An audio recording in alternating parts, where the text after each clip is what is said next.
রাতের শহরে ফের ভয়াবহ অগ্নিকাণ্ড। রবিবার রাত 2:30 নাগাদ কেষ্টপুর খালপাড়ের প্রমোদগড় এলাকায় দোকানগুলিতে আগুন ছড়িয়ে পড়ে। প্রত্যক্ষদর্শীদের দাবি, পরপর কয়েকটি সিলিন্ডার ফেটে তা ভয়াবহ আকার নেয়। স্থানীয় বাসিন্দারাই প্রথমে আগুন নেবানোর কাজে হাত দেন। রাত প্রায় 3:20 নাগাদ ঘটনাস্থলে পৌঁছয় দমকলের একটি ইঞ্জিন।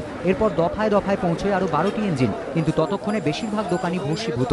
শর্ট সার্কিট থেকে আগুন লেগেছে বলে অনুমান। স্থানীয় বাসিন্দাদের অভিযোগ, দমকল দেরিতে পৌঁছেছে।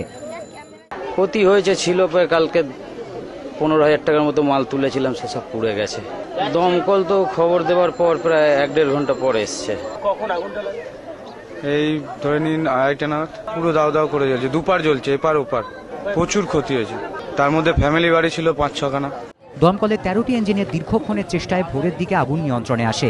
আগুন লাগার কারণ নিয়ে এখনও নিশ্চিত নয় দমকল। ফরেন্সিক রিপোর্টের পরই এ বিষয়ে নিশ্চিতভাবে কিছু বলা সম্ভব হবে বলে জানিয়েছে দমকল। জয়ন্ত পাল, এবিপি আনন্দ, কলকাতা।